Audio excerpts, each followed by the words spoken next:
Hey everybody, Kimberly here, and you know I love a good 18 card game. These games are usually one player or they can sometimes go from 1 to 2 players. And they have just captured me because they are usually a 20-minute game, pretty easy to get into, and just loads of puzzle fun, especially for those solo games. Now, I recently had Confusing Lands on my channel, and I love that game. So if you haven't seen that review and my run-through of how it works, go and check it out. But today I've got Stones of Æver, and this is by T.C. Hauser. And yes, I do love a good button-shy game, but I was really captivated by this design, and I will have all the details in the description below where you can go and find this Kickstarter campaign. And I just want to show you a turn or two so that you get a feel for the game. So I've got everything set up here. What I've done is I've shuffled up these cards right here, and this is going to be your draw pile. And your draw pile has information that is facing you, and then of course if you turn it over you've got other information. This is going to be what you draw from, and of course on the back side you are going to have all these different stones that are going to be revealed. I'm going to draw 3 cards for the start of my hand, and what you should pay attention to is the left side and the right side. So this is going to essentially be the left and the right, and this is going to be my altar, and it matters because you're going to go through a couple phases in the game. This is my moon cycle. I start off on a full moon at 1, and as the moon continues in the sky, you'll see there's a little circle right there. You will simply just put your marker down. This essentially marks every round of the game. And you'll just keep going through the cycle of the moon until you get back to a full moon. And if you have accomplished your 8 spaces, you have a 2x4 in your altar space. In the very beginning of the game, you just randomly put out 2 in any orientation in the corners of your choice.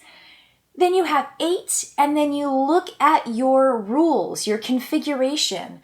And the tricky thing here is outside of your full moon, your configuration works in one particular way, but during a full moon, everything's reversed. So you'll figure out what that means here in a second. So I'm going to take a look at my cards. Now, these are actually a great representation of the 4 different types of stones. So you've got your white, your blue, your brown, and your black. And those, let me take a quick peek at my basic info, are stone types. The obsidian is the shiny black. The marble is the white right here. Soapstone is the splotchy blue. And then the cracked tan is clay. Now you'll see right here I've actually got my obsidian stone that I have here. It's from Utah, and I really, really like it. I just visited Ashland, Oregon, and I recently picked up a couple of those little worry stones. One of them was amethyst and the other one was turquoise for my family. So I really, really love this little obsidian stone here. So that's essentially what these 4 different stone types are. So now that I've got everything set up, I've got my moon at the right, we're starting at number 1 full moon, I've got everything here, I've got my altar space, I now get to take 2 action point choices. And there are a variety of things I can do. The first thing is I can just lay down a card from my hand, and just for example right here, if I laid this card down right there, I would have a connection. Essentially, you have a matching symbol. Now, it doesn't matter what color it is, it doesn't matter what symbol it is, or the orientation. Another way you could do it is, let's see here if I can do a diagonal. Yes, this is also acceptable as well. So it can be horizontal, it can be vertical, and it can be diagonal. So you are going to be laying down a card, and that's going to be 1 action. And you can then take a second action, which could be the same thing as lay down. But the second thing you can do is slide a card, and this costs 1 action point as well. And you simply are going to slide an action card clockwise along its empty path until it reaches the next card. There is no jumping, there is no skipping, and you can't slide twice per turn, so slide is limited to 1 slide per turn. And a turn again is 2 action points. Another thing you can do is spin. You just simply take a card, this is going to be 1 action point, and you just spin it 180. all your cards have to be oriented in this kind of portrait way, not a landscape. You can't put cards this direction. All of them have to be in this way. And again, you've got a 2x4 grid. You can toss. You can simply toss a card and you will spend 2 action points. And there are a couple rules about tossing, looking at north cards and looking at, what is the other one? West cards to see if it's adjacent to a particular stone type, because things are going to settle and there's gravity. So you're going to have to adjust to see if there are anything adjacent to it that might fall into the toss rules. That costs 2 action points, which would be your entire turn. And then the last thing is trade. You will essentially trade one of the cards in your hand and you'll put it at the bottom of the draw pile and you'll draw a new card. So essentially you're saying, I'm not looking for this particular card, I want another card. Now there are a lot of different things. Those are the choices you get on your turn, and some are 1 action point. The last 2 I mentioned are 2. Because you cannot trigger the end of the game before you get back to a full moon. And you might even go through this cycle several times until you accomplish the end of the game, which again, that goal is to have 8 of your cards out here and to have your left and right configs match what you want them to match. And that's what this print is at the top. So I'm going to lay down a card. Now, one thing I have to consider, and this is again the trickiest part of the game, is that during a full moon, your left-right config is essentially opposite. So normally, what you need to consider, what you need to think about, I'm going to lay my cards down, is after you've played your 2 action points, you will then look. Well, first off, you'll refill your hand. So you play your action points, you refill your hand to 3 cards, and then you look at the 2 configs. And what you want is your right to be correct, your left to be false. So you want your right to be true, your left to be false. And if that's the case, then the cards remain where they are. And you're not going to cycle through your cards, and then they're going to essentially go on the bottom, stone side down. Now there's no penalty, and there's not necessarily a reason why you would want things to be true or false unless you're wanting to cycle through the rules or keep the rules, because that's going to be the last thing on your turn if you want to win the game. So in this case, though, we kind of want the opposite to be true. And again, it's only on the full moon. All the other moon cycles is going to be right, true, left, false. So we kind of want this to be backwards. So we're going to double check after we play our turn if, let's see here, I'm going to pull this over here. So during the full moon, process is reversed. Replace right card if it's true, left card if it's false. So let's see here. I'm going to play a card down, and maybe I will either rotate or play another card down just to get some cards down out of my hand and see what I can do. Seems like there's at least 1 animal match on the altar. This is going to be on our left side. So normally we would want this to be false and it would remain, but if it's false, it's going to go away. So we might want it to go away. We'll see how that goes. So there's no animal match. Animal is this little head figure right here. There are going to be several different images. So the first one is, this is a flare. We have this kind of feather symbol. The swirl is the swirl symbol. The animal is the animal head. The dots are the dots.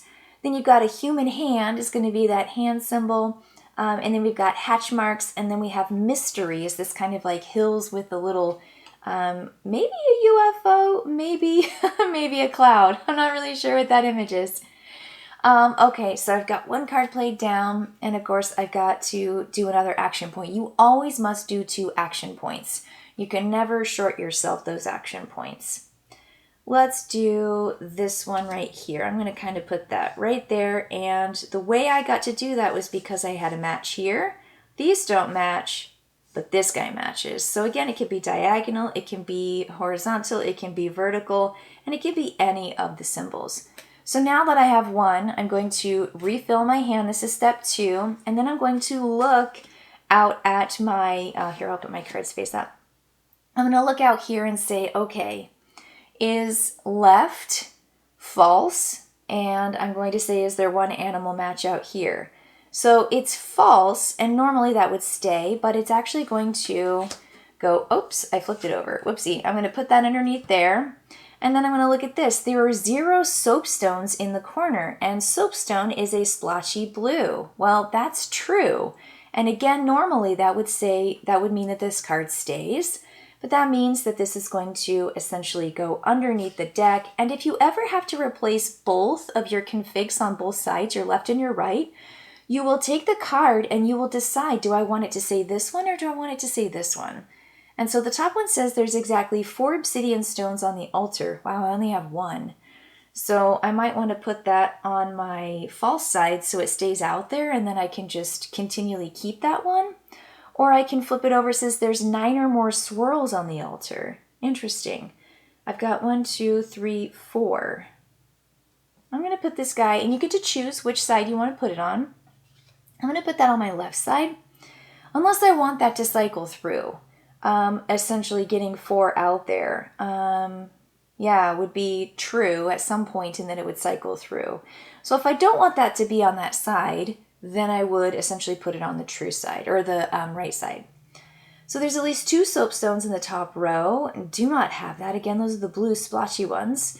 There's exactly 2 gaps on the top row. I don't have 2 gaps. Well, I mean, I have 2 spaces. Well, let's go with 2 soapstones and then I will, I'll be able to shuffle this through. Okay, so I got my 2 new cards. I got to pick which side and I got to pick what they said. And then I will shift the moon cycle and I put it on that number 2. And now I am in round 2 and I'm just going to go back to picking my action points. And again, you're cycling through your cards, and anytime you need to put cards or you're discarding, you just simply put them at the bottom of the draw deck. And so you've got your cards that come up. Now, there are a couple more things to go for. I'm going to put this up underneath the little overhead camera. So this guy right here says, whenever the altar's full and it's a full moon and your left config is true while the right config is false, you win. Congrats. But try to achieve an end game result. So this is a goal here. If you want to do this, you can kind of get these little kind of like awards, and they're really challenging. So once you play the game the first time through and you can win. So just getting to the basic win is the start. You can start doing things like, 4 soapstones in the top row, or exactly 3 clay stones, or no marble on the altar at all, 3 or more animal matches, and then 4 obsidian in the corners. This is really challenging. You have to do a whole lot of some of the other actions, like doing that slide, the spin, the toss, the trade. I mean, there's so many really fantastic actions you take outside of just simply playing cards down. And so you will just keep playing. Again, you've got 8 turns, and then the 9th one is going to come back to the full moon. That is the first chance that you have to win the game. And if you ever play your 8th card down onto your altar, the game is over and you lose if you are not in a full moon. So you are never allowed to place your 8th card down. And even if you do so, you have to take a look at the rules to see, do you match the rules? And on the full moons, it's always the opposite. So in this case, we're going to play a normal round, which is round 2. And so I'm going to do something. Oh, wait. So if I play, maybe I should play this down. Can I match? I can't match. Can I match? I can't match here. So I want to get these obsidian in the corners, and I want to play it down, and maybe I can make this thing happen. There's 2 soapstones in the top row, which of course are the blues. I can maybe try to play those down, and then that would be true, and it would stay there, but I think I want to get this down. So I'm going to try to put, let's see here. I can't match there, and I can't match there. Let me see if I can match this guy. Okay, that doesn't match, and that doesn't match. Wow, I can't get that guy down. Because what I was going to do is try to get this guy down in one of the corners, and I just can't seem to do it. But, let's see here. Nope, that doesn't work either. Golly, that's not working too well for me. So what if I spin that? Yes, okay, so I'm going to spin this card. This is going to be spin, and I rotate it by 180, check, and now I play this card down and it matches. I've got my feather match. There we go. So that's 2 action points. I'm getting closer to getting my 4 obsidian stones down in the corner, also to meeting that, but I will draw my 1 card up, and then I will read my rules. Now, in this case, it's left is false, right is true. So we're going to look here and say there's exactly 4 obsidian stones on the altar, so that's false. It's going to stay because I don't see 4 obsidian stones. And here it says there's at least 2 soapstones in the top row. That's false, so that means it goes under the deck. So I'm going to tuck this under. If it were true, it would stay. And then I get to pick this card. There are 0 soapstones in the corner, which is true. Or there's at least 1 mystery match on the altar, which I don't have. So maybe I'll keep it on this side, hoping that I can keep that card out there for a little bit and I can see what I can play. Now that I did my look, I am simply going to move my moon cycle is going to go, and now I'm at 3, and again, we just keep on playing, and that's it. I mean, this is pretty much it. Really, really interesting gameplay. Again, it's got this puzzly feature to it. There are also some expansions, and yeah, I said expansions with a plural. So inside the little pouch here, you are going to get a couple of expansions. You've got your artifacts expansion, which make it just a little bit harder to match because your artifacts are going to have fewer symbols. And there are also some rules about the artifacts being on the altar, which is your 2x4. You can do the following at the start of your turn: swap any 2 altar stones as long as one of them matches your artifact stone material. You can't swap an artifact stone though. Really, really, really cool. Again, there's some more here with that orange symbol. And then there's factions. And factions uses the 2-player. So this game goes from 1 to 2. I showed you the 1-player game. And as a 2-player game, you essentially get 2 cards in your hand to play, and you're working together, alternating turns. I find that it's kind of like a Sprawlopolis kind of play where you again are working together. You want to accomplish essentially the same goals.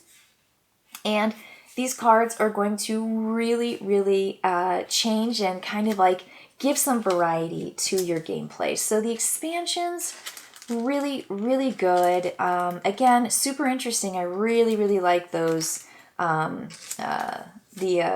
artifact cards. That's definitely where it's at. If you want a challenge, those are going to give you a challenge for sure. I feel like it works better as a 1-player game. I do like the puzzle feature of just kind of like doing it myself and kind of working through it and hopefully trying to make it within that first cycle. But of course, if you can't, you have to keep going. And just keeping track of what moon it is. If it's the number 1 moon, then it's obviously going to be strange because you're reversing the left and right configs. But this is a really cool feature. And the one thing you'll notice is when I spun something and when you also slide something, there's no matching rule, which is how you kind of get away from the current configuration of the symbols in your altar. And so it's really clever. It's very interesting. And I love the extra goals you get after you've, of course, played it the very first time. So a lovely 20-minute 18-card game, Stones of Æver. And that is going to be it for me, folks. Go in the description, check it out, click on that link, go and see the campaign, see if this game is for you. All right, bye.